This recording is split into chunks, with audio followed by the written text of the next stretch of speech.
Alors, je vais essayer de faire vite. Donc le châssis nu, 24 kg.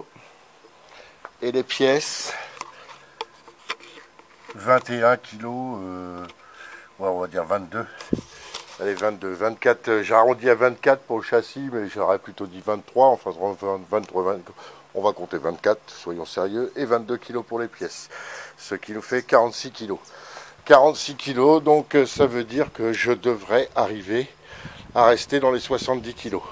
Sans compter que je ne compte pas le poids des roues, parce que c'est pas du poids embarqué, surtout que les deux roues motorisées, ça va pas être un poids. La roue là doit faire bien 1,5 kg, 2 kg à elle toute seule. Ça retourne pas sur le vélo. Et les deux roues motorisées, ouais, on est bien sur avec les moteurs là. On est bien sûr, on n'est pas loin du poids de la roue avant.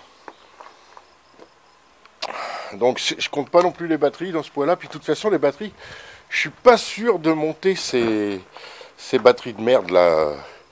Je suis pas sûr de monter ça. Je vais peut-être essayer de m'acheter des lithium fer phosphate comme j'ai dit tout à l'heure. Je vais voir, ça va dépendre de mon budget. Donc voilà. En tout cas, faire un châssis de cette taille pour 24 kg avec une bonne résistance comme je l'ai fait là, c'est-à-dire bien costaud, bien solide. Je mets au défi de faire. Je veux voir si quelqu'un arrive à faire ça en alu moins lourd. C'est pas gagné. Franchement, parce que l'alu, quand tu veux faire de la résistance, t'es vite plus lourd, quoi. Je vois la différence entre mon petit vélo électrique là en acier et l'autre qui est là-bas en alu. Celui en alu, il est bien plus lourd. Donc déjà d'entrée, quand tu veux faire de l'alu, tu commences à taper dans des grosses épaisseurs. Tu commences à taper sur des grosses sections, des grosses épaisseurs pour arriver à avoir quelque chose de costaud. Donc c'est pas gagné de faire ça en alu. Et d'être moins lourd en aluminium. Je défie quiconque de le faire. Qu'est-ce que j'ai comme autre exemple? Ah ouais, j'ai un exemple tout con. Si tu prends une pierre en granit là comme ça, hein, si je te demande de soulever le bloc de granit qui est là, tu vas pleurer ta mère, quoi, tu vois. J'ai réussi à l'emmener là tout seul, mais c'était du sport. C'était le bloc de granit de ma cheminée. Donc le granit, c'est exactement, très exactement, la même densité que l'aluminium. Voilà. Donc quand tu vois un bout de granit, tu te dis merde, putain, c'est lourd. Quand tu vois un bout du lit d'alu, tu penses que c'est léger. Mais pas forcément.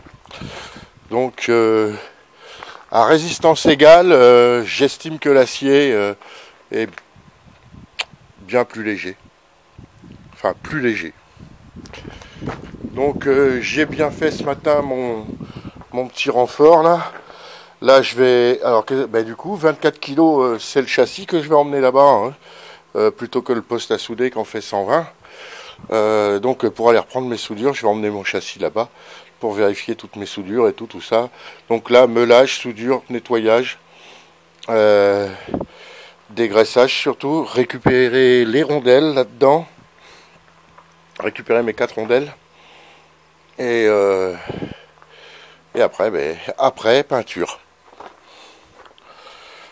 Bon, avant, je vais faire une petite pause. Voilà. Donc 24 kilos, ouais, 46, 24 et 21, 22, voilà, 46 kilos, le vélo, tricycle, à gros volume. Hein, on n'est pas loin du volume de la Mazda. Je crois que ça représente à peu près la même caisse, la même taille que le Jumpy là. Donc voilà, un Jumpy de 42 kilos, de 46 kilos. Pour moi, c'est un challenge réussi. Je veux arriver, alors 46 kilos, j'ai 14 kilos de panneaux solaires à remettre. Un seul panneau solaire, c'est 14 kilos. 46 et 14, ça nous fait donc 60 kilos. Il me reste 10 kilos pour la carrosserie. Aïe. 10 kilos pour la carrosserie, sans compter les batteries. Eh ben, voilà. Donc à 80 kg, même à 80 kg, le vélo il est jouable. Donc 80 kg plus mes 90 kg à moi. Voilà, ça fait un beau bébé quand même. Moi, je suis pas fâché, je suis même, j'estime ça même réussi. Allez, bonne journée.